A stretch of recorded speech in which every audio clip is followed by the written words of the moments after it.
Video में लेके आए हैं आषाढ़ पूर्णिमा की व्रत कथा। पूर्णिमा तिथि का हिंदू धर्म में विशेष महत्व है। इसे धनदायक और संतानदायक व्रत है। जो लोग पूरे विधि विधान से पूर्णिमा का व्रत करते हैं और पूर्णिमा के दिन चंद्रमा को अर्घ देते हैं, उन पर भगवान विष्णु और माता लक्ष्मी की विशेष कृपा होती है। आइए जानते हैं पूर्णिमा व्रत की कथा। द्वापर युग में एक समय की बात है कि यशोदा जी ने कृष्ण से कहा, हे कृष्ण, तुम सारे संसार के उत्पन्न करता, पोषण तथा उनके संहार करता हो। आज कोई ऐसा व्रत मुझसे कहो जिसके करने से मृत्यु लोक में स्त्रियों को विधवा होने का भय न रहे तथा वह व्रत सभी मनुष्यों की मनोकामनाएं पूर्ण करने वाला हो। श्री कृष्ण कहने लगे, हे माता, तुमने अति सुंदर प्रश्न किया है। मैं तुमसे ऐसे ही व्रत को सविस्तार कहता हूँ। सौभाग्य की प्राप्ति के लिए स्त्रियों को 32 पूर्णिमाओं का व्रत करना चाहिए। इस व्रत को करने से स्त्रियों को सौभाग्य संपत्ति मिलती है। यह व्रत अचल सौभाग्य देने वाला और भगवान शंकर के प्रति मनुष्य मात्र की भक्ति को बढ़ाने वाला है। यशोदा जी कहने लगी, हे कृष्ण, सर्वप्रथम इस व्रत को मृत्युलोक में किसने किया था? इसके विषय में विस्तार पूर्वक मुझसे कहो। कृष्ण जी कहने लगे कि इस भूमंडल पर एक अत्यंत प्रसिद्ध राजा, चंद्रहास से पालित अनेक प्रकार के रत्नों से परिपूर्ण कातिका नाम की एक नगरी थी। वहाँ धनेश्वर नाम का एक ब्राह्मण था और उसकी स्त्री अति सुशील रूपवती थी। दोनों ही उस नगरी में बड़े प्रेम के साथ रहते थे। उनके घर में धन धान्य की कोई कमी नहीं थी, लेकिन उनको एक बड़ा दुख था कि उनके कोई संतान नहीं थी, जिस वजह से वह दोनों बहुत दुखी रहते थे।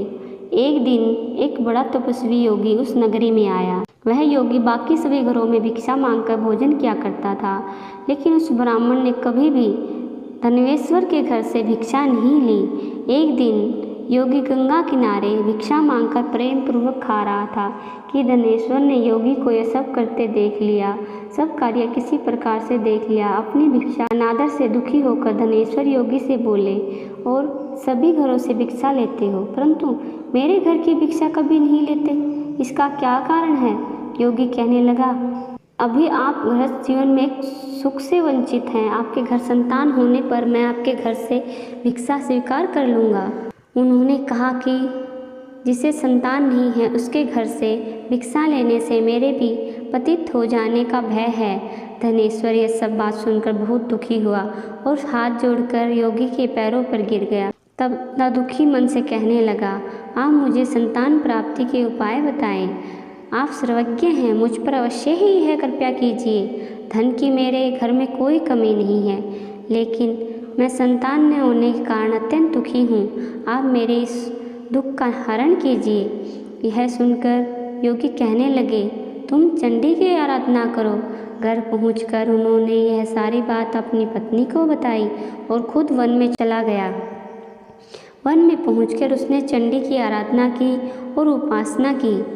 चंडी ने 16 दिन बाद उसको अपने सपने में दर्शन दिए और कहा कि हे धनेश्वर, जा तेरे पुत्र होगा, लेकिन उसकी आयु सिर्फ 16 वर्ष की होगी।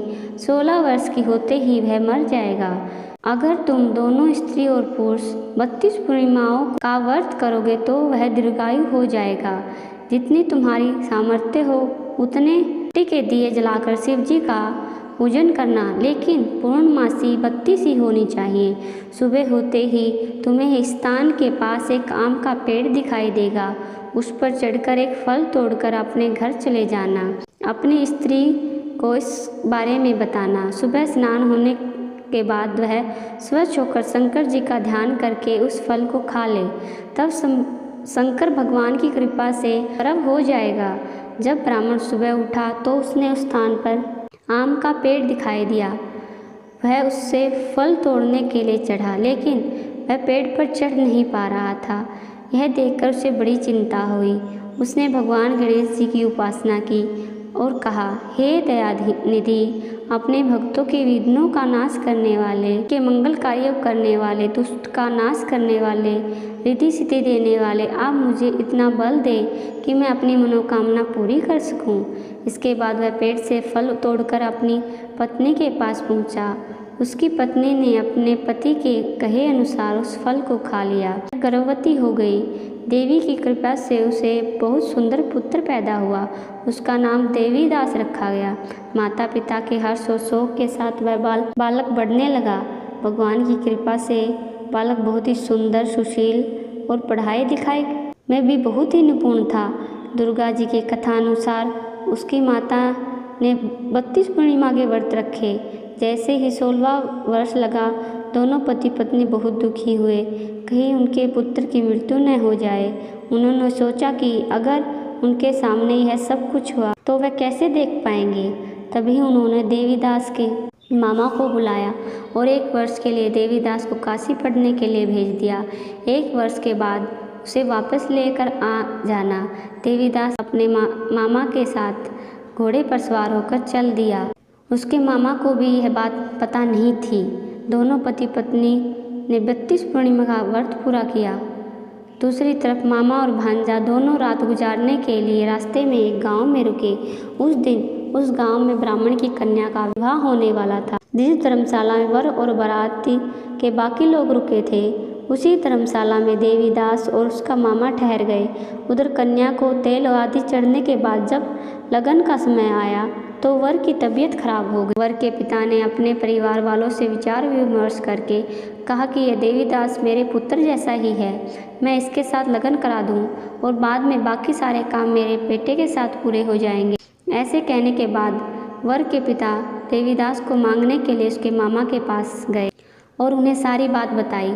मामा ने कहा कि कन्यादान में जो कुछ भी मिलेगा वो हमें दे दीजिएगा। वर के पिता ने बात स्वीकार कर ली। इसके बाद देवीदास का विवाह कन्या के साथ संपन्न हो गया। इसके बाद वह अपनी पत्नी के साथ भोजन न कर सका और मन में विचार करने लगा कि यह न जाने यह किसकी पत्नी होगी। यह सोचकर उसकी आंखों में आंसू आ गए। तब वधू ने पूछा कि क्या बात है, आप उदास क्यों हैं? तब उसने सारी बातें पत्नी को बता दी। तब कन्या कहने लगी, यह विवाह के विपरीत है। आप ही मेरे पति हैं, मैं आपकी ही पत्नी रहूँगी, किसी अन्य की कभी नहीं। तब देवीदास ने कहा, ऐसा मत करिए क्योंकि मेरी आयु बहुत कम है, मेरे बाद आपका क्या होगा। लेकिन उसकी पत्नी नहीं मानी और बोली, स्वामी आप भोजन कीजिए। दोनों रात में सोने के लिए चले गए। सुबह देवीदास ने पत्नी को 4 नगों से जड़ी एक अंगूठी दी और एक रुमाल दिया और बोला कि हे प्रिय, इसे लो और संकेत समझकर स्थिर चित्त हो जाओ। मेरे मरण और जीवन के जानने के लिए एक पुष्प वाटिका बना लो, उसमें सुगंध फूलों वाली एक नवमल्लिका लगा लो। उसको प्रतिदिन जल से सींचना और आनंद के साथ खेलो कूदो। जिस समय और जिस दिन मेरा प्राणांत होगा उस दिन यह फूल सूख जाएंगे। जब यह फिर से हरे हो जाए तो जान लेना मैं जीवित हूँ। यह समझाकर वह वहाँ से चला गया। इसके बाद जब वह वर और बाकी बाराती मंडप में आए तो कन्या ने उसे देखकर कहा कि ये मेरा पति नहीं है, मेरे पति वह हैं जिसके साथ रात में मेरा विवाह हुआ था। इसके साथ मेरा विवाह नहीं हुआ। अगर यह वही है तो यह बताए कि मैंने इसके साथ क्या बात की थी। साथ ही कन्यादान के समय जो आभूषण मिले थे उन्हें दिखाए। कन्या की सारी बातें सुन के वह कहने लगा, मैं ये सब नहीं जानता। इसके बाद सारे बाराती भी अपमानित होकर लौट गए। भगवान कृष्ण बोले, हे माता, इस प्रकार देवीदास काशी चला गया। कुछ समय बाद बीत गया तो एक सर्प उसको डसने के लिए आया, लेकिन वह उसको काट नहीं पाया क्योंकि उसकी माता ने पहले ही 32 पूर्णिमा का व्रत पूर्ण कर लिया था। इसके बाद खुद काल वहाँ पहुँचा। भगवान की कृपा से तभी वहाँ माता पार्वती और भगवान गणेश जी आ गए। देवीदास को मूर्छित दशा में देखकर माता पार्वती ने भगवान शिव से प्रार्थना की कि महाराज, इस बालक की माता ने पहले ही 32 पूर्णिमा के व्रत कर लिए हैं, आप इसको प्राणदान दें। भगवान शिव ने माता पार्वती के कहने पर उसे प्राणदान दे दिया। उधर उसकी पत्नी उसके काल की प्रतीक्षा कर रही थी। उसकी पत्नी ने जाकर देखा कि पुष्प और पत्थर दोनों ही नहीं हैं तो उसको बहुत आश्चर्य हुआ। और जब वह उसने देखा कि पुष्प वाटिका फिर से हरी भरी हो गई है तो वह समझ गई कि उसका पति जिंदा हो गया है। इसके बाद वह बहुत ही प्रसन्न होकर अपने पिता से कहने लगी कि मेरे पति जीवित हैं, उसको ढूंढिए। जब 16 वर्ष व्यतीत हो गया तो देवीदास भी अपने मामा के साथ काशी से चल दिया। उधर उसकी पत्नी के परिवार वाले उन्हें ढूंढने के लिए जा ही रहे थे कि उन्होंने देखा कि देवीदास और उसका मामा उधर ही आ रहे थे। उसको देखकर उनके ससुर बहुत प्रसन्न हुए और उसे अपने घर ले आए।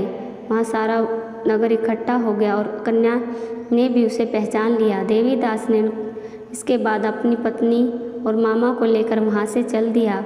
उसके ससुर ने भी उसे बहुत धन दहेज दिया। जब वह अपने घर की तरफ चल रहा था तो उसके माता पिता को लोगों ने खबर दी कि तुम्हारा पुत्र देवीदास अपनी पत्नी और मामा के साथ आ रहा है।